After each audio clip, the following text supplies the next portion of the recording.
Woolly mammoths extinct? Modern sightings challenge that.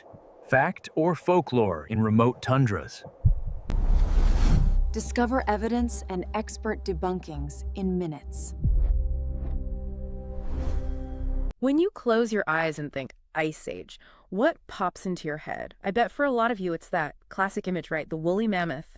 Huge, shaggy, thundering across some vast, frozen plain. Definitely. They're iconic. They really are such a powerful symbol. But that image also brings up this lingering question, one that keeps surfacing even today, sometimes in really unexpected ways. Could they actually still be out there, roaming some remote corner of the Earth? And that's exactly what we're diving into. Yeah. The mission here is to really explore why the woolly mammoth holds such fascination, but also to carefully separate the solid facts from, well, the folklore. Okay. We'll start with the science, the archaeology, the paleontology, what we know about their existence, and importantly, their extinction. Then we'll look at the amazing historical legends that grew up around them when people found their remains. Right, the stories. Exactly. And finally, we'll tackle those modern claims. The sightings, the rumors, especially the ones that went viral online. We'll scrutinize them using all the sources you've gathered. Sounds good. So yeah, get ready. We're going to sift through scientific reports, look at ancient cave paintings, and yes, definitely untangle some of those internet rumors to see what's real. Okay, let's unpack this. To really get why people want to believe mammoths are still around, we first need to understand what science tells us. When did they actually disappear, and how? Right. And paleontology gives us a surprisingly clear timeline on this. The vast majority of woolly mammoths, the ones we picture roaming continents, they died out around the end of the last ice age. We're talking about 10,500 years ago, give or take. Okay, so that's the main wave of extinction. That's the big one. But what's really fascinating, and maybe less known, is that some isolated groups survived much, much longer on islands. Holdouts. Exactly, holdouts. So on St. Paul Island, off Alaska, a population hung on until about 5,600 years ago. Wow. And then there's the really famous last stand. Wrangel Island, way up in Arctic Siberia, a group of mammoths there, actually dwarf mammoths by that point, survived until somewhere between 3,700 and 4,000 years ago. Wait, 4,000 years ago, let me get this straight.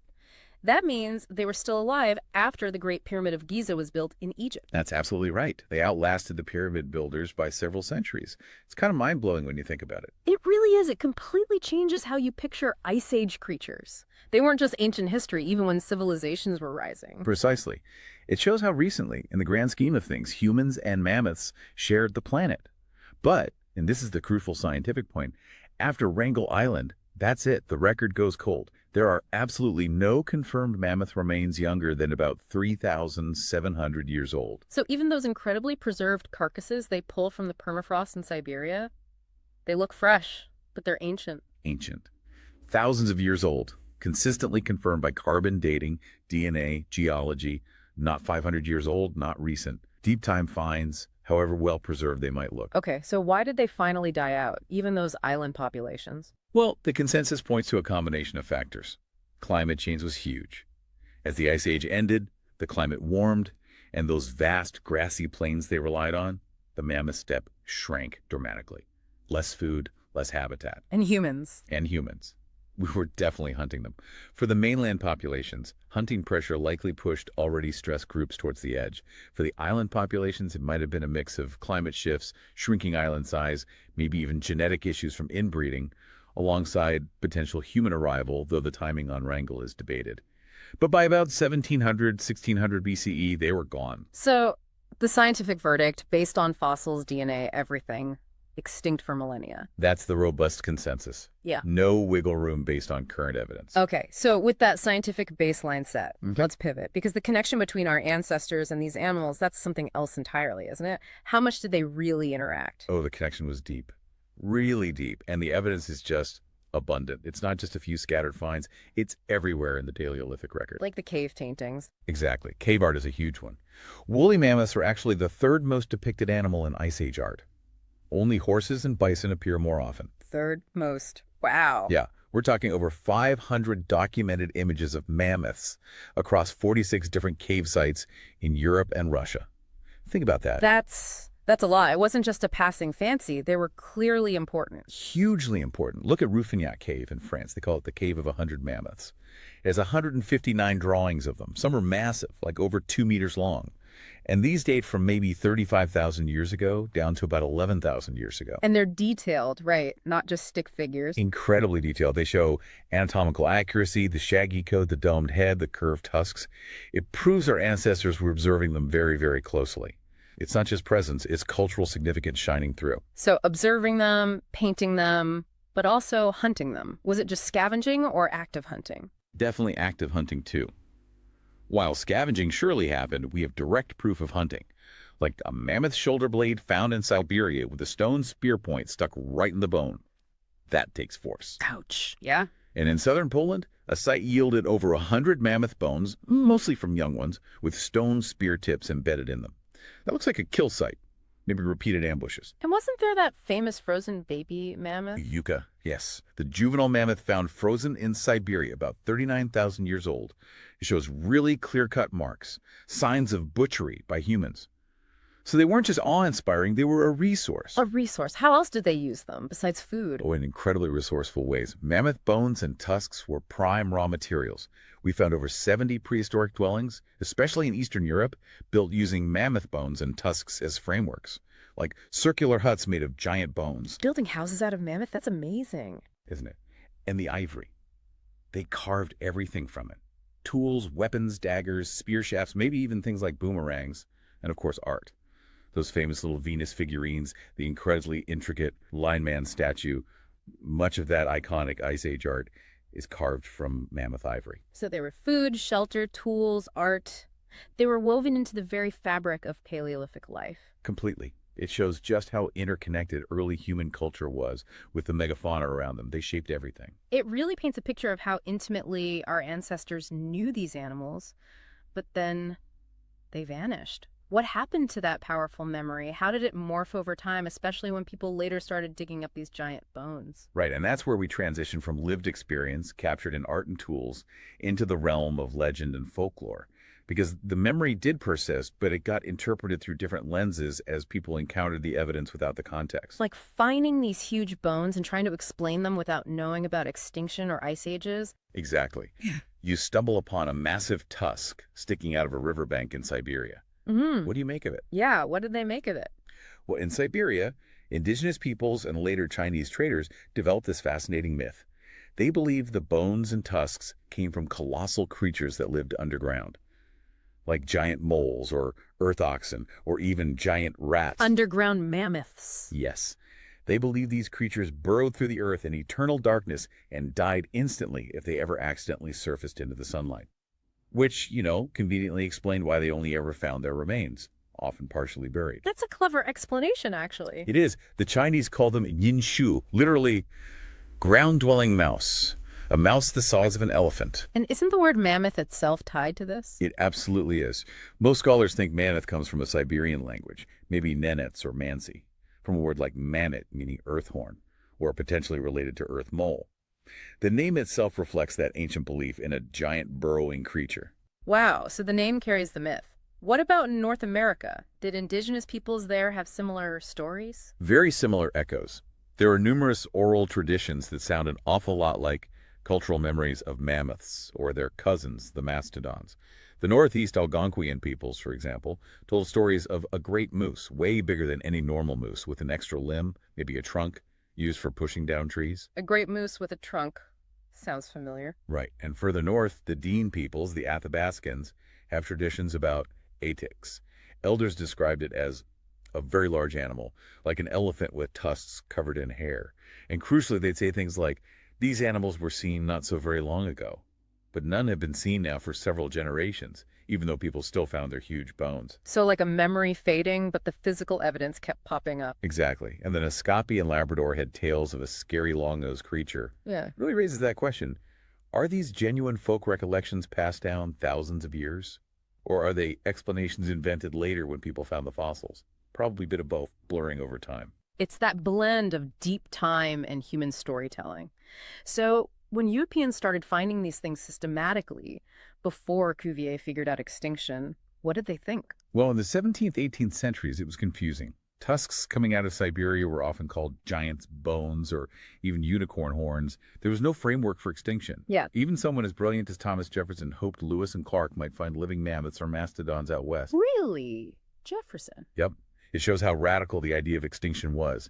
It took Georges Cuvier in 1796, carefully comparing fossils to modern elephants, to definitively say, this is a different extinct species. That was revolutionary. But even after Cuvier, the idea didn't just die out, did it? People still wanted to believe. Were there early hoaxes? Oh, absolutely. There's an often repeated but probably fake story from 1581 about Cossack explorer Yermak Timofeyevich's men seeing a huge hairy elephant in Siberia. It lacks any real proof. Okay, likely legend. Much more concrete was the Great Alaska Mammoth hoax of 1899. Newspapers ran this sensational story. A man shot a living mammoth, sent it to the Smithsonian. Big news. And the Smithsonian immediately said, nope, never heard of it. It was quickly exposed as a total fabrication, probably cooked up because real frozen mammoths were being found around then, sparking public imagination. It just shows that desire to believe they were still out there. And that desire, that fascination, it clearly hasn't gone away. Which brings us screeching into the modern era, right? Yeah. Where sightings, or alleged sightings, can suddenly reach millions thanks to technology. Exactly. The 20th and 21st centuries saw these anecdotal claims continue, mostly from really remote areas, Siberia, the Canadian North, Alaska. But the game changed with the internet. Before we get to the viral stuff, were there any semi-credible accounts in the 20th century? Or just more stories? Mostly just stories, very hard to verify. You had a French diplomat in 1920 reporting a Russian fur trapper's tale of seeing giant shaggy elephants in Yakutia. Intriguing, because the trapper supposedly didn't know what mammoths were. Same year, a Russian explorer, Georgy Bashkirov, claimed he actually saw one face-to-face. Huge reddish-brown tusks. But again, just his word. No photos, no footprints, nothing. And later on, any military sightings or anything? There's an urban legend from Yakutia in the 1940s about Soviet pilots spotting a small herd from the air, never documented officially. And then in 1978, another classic Yakutian story. Geologists supposedly saw a dozen hairy beasts by a river. Always secondhand, always lacking proof. Similar whispers in North America too, right? Among indigenous communities? Yeah, sparse anecdotes persisted into the 90s. You'd hear stories from Dean elders in Canada's Nahanni Valley, for instance, about giant hairy elephants maybe still existing in remote valleys. Deeply rooted in tradition, but again, never translating into concrete evidence like a carcass or clear tracks found by scientists. Okay, so a backdrop of persistent, unverified rumors. Then comes the internet. And video. I definitely remember that blurry Siberian river video that felt like peak YouTube-style mystery bait. Oh, the 2012 video. Yes, that was a perfect storm. Short, shaky footage appears online. Shows this dark, furry shape wading in a river in Chukotka, Siberia. Cue instant speculation. Living mammoth caught on tape. It went everywhere for a bit. It really did. But almost as quickly, people started picking it apart. Skeptics pointed out, hey, doesn't that look more like a bear? Maybe a bear carrying a big fish, like a salmon, in its mouth. The shape, the movement. Yeah, I remember that theory. The fish made it look like it had a trunk. Exactly. And pretty soon, video analysts weighed in, and the consensus grew. It was almost certainly a hoax. A crude CGI mammoth overlaid onto footage of the river. It turned out the guy who posted it, Michael Cohen, was known for promoting paranormal stuff and dubious videos. So debunked pretty fast, but not before it showed how easily this stuff could spread. Precisely. It was a masterclass in how the digital age could amplify these claims instantly, regardless of credibility. Low-quality footage plus wishful thinking can cause viral sensation. Wasn't there another one not long after? A black and white one. Yes. 2013. This one was maybe even more elaborate. Black and white footage surfaced. Claimed to be a lost Soviet newsreel from 1943, and it showed a pretty convincing CGI mammoth trudging through the snow near Yakutsk. A newsreel, that sounds more official. It looked it. But historians and film experts quickly confirmed no such newsreel ever existed. It was another digital fabrication, cleverly aged and inserted into genuine archival footage. Debunked again. So the pattern holds. Stories, rumors, misidentifications, and now outright digital fakes. But never any actual physical proof. Never. Not a single verified photo, not a video that stands up to scrutiny, no carcass, no skeleton, no tusk, no hide, no footprint found anywhere in the world that dates later than about 1700 BCE. That's the bottom line. Okay, so given this persistent lack of hard evidence despite all the stories and the viral hoaxes, what's the final word from the scientific community? Is there any chance, however remote? The scientific consensus is really, really firm on this. No. The idea of mammoths surviving today is considered extremely implausible, bordering on impossible. Why so definitive? Beyond just the lack of sightings. Well, think about the places they lived. Siberia, Arctic Canada, Alaska. These aren't totally unknown voids anymore. They've been extensively explored, surveyed, studied for decades by scientists, yes, but also by miners, oil workers, indigenous hunters, reindeer herders. People are out there. Right. It's not like no one ever goes there. Exactly. And an animal the size of a mammoth, even a small population, leaves traces. Paleontologist Alexander Kerensky made this point years ago. If they were alive, we'd find evidence, feeding signs they'd have to eat a lot, dung, tracks. And eventually, bodies. We find carcasses of other large Arctic animals. Why never a mammoth? That's a really strong point. The absence of those secondary signs is telling. It is. And listen to someone like Nikita Zimov, the ecologist who runs Pleistocene Park in Yakutia, trying to restore mammoth steppe habitat. He calls the idea of living mammoths complete nonsense. Complete nonsense. Pretty blunt. His reasoning is simple. There is no such thing as unexplored Siberian taiga anymore. People have crisscrossed it for centuries. There aren't vast hidden pockets where herds of giant elephants could remain undetected. Especially now with satellites and everything else. Exactly. Modern surveillance, scientific monitoring, a breeding population of mammoths would be noticed. It's almost inconceivable they wouldn't be. So when these modern claims pop up, how do scientists explain them? Generally, it comes down to a few things. Misidentification is a big one. Maybe seeing a brown bear at a distance, in poor light, its fur looking shaggy. Wishful thinking plays a role. Then there's embellished folklore, stories passed down and maybe exaggerated. And as we've seen, increasingly deliberate hoaxes designed to fool people, especially online. So the odds are just vanishingly small. Vanishingly small. The scientific community is united on this. The woolly mammoth's time on Earth ended thousands of years ago. Okay, so we've really journeyed through it all. From the hard science of their extinction millennia ago, to that incredible connection with our ancestors seen in art and tools, the evolution of myths and legends from found bones, right up to these modern sighting claims fueled by hope and sometimes by digital trickery. And yeah, the core takeaway has to be that based on every piece of credible evidence we have, the woolly mammoth is truly extinct. The allure is powerful. No doubt it fuels dreams of de-extinction, of cloning them back into existence, which is a whole other fascinating topic. But as for finding them alive now, it remains a creature of the past, a giant figure in our collective memory and imagination, not in today's wilderness. It leaves you with a final thought, though, doesn't it? Even facing this mountain of scientific evidence for extinction, why do these stories, these alleged sightings of mammoths and other lost creatures, still grab us so strongly? Why do they spread like wildfire online? What does that relentless fascination tell us about ourselves, about our deep-seated human desire for mystery, for the idea that maybe, just maybe, some hidden wonders are still out there, just beyond the reach of our maps and satellites?